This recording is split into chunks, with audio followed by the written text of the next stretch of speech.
Los machos Notso. O coalición Notso. Esta era una fuerte coalición, de dos enormes machos. Uno es conocido como Dark Mane, también llamado Buku. Y el otro era llamado Blandy.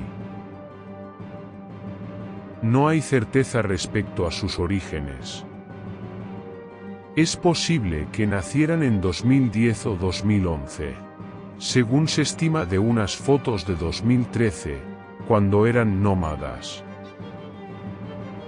Solían gobernar un territorio, en la parte central del Parque Nacional Kruger, en donde dominaban la manada Notso, con la que tuvieron descendencia. Tomaron esta manada en 2018, luego de matar a los machos Rorqual. Los Rorqual eran una coalición de 3 machos mayores, de alrededor de 13 o 14 años. Y en una sola noche, los machos Notso mataron a 2 de ellos. Y después de algunas noches, mataron al último miembro.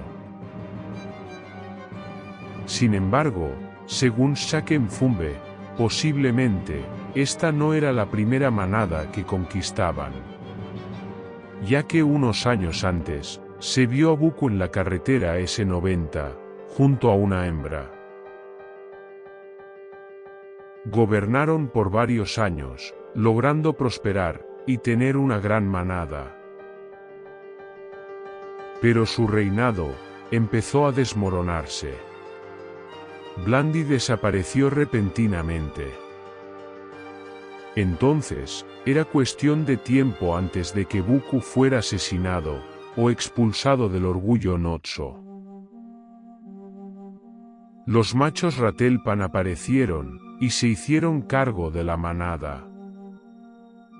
Lo que puso fin, al reinado de Buku y Blandy, en 2022.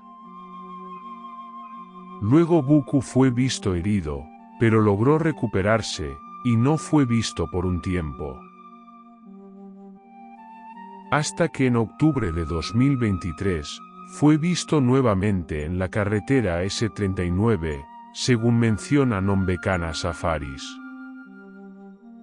Hoy, lleva una vida nómada, enfrentando las adversidades y riesgos que ello implica. Además, hace unos días se menciona que Buku fue visto en el norte de Satara, siendo perseguido por 2 machos, y él tuvo que alejarse. Esperemos que se mantenga a salvo.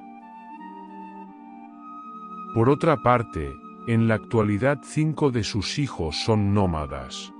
Son una joven y emergente coalición. Seguramente, pronto darán que hablar. Le deseamos al rey Buku, y a sus hijos, larga vida.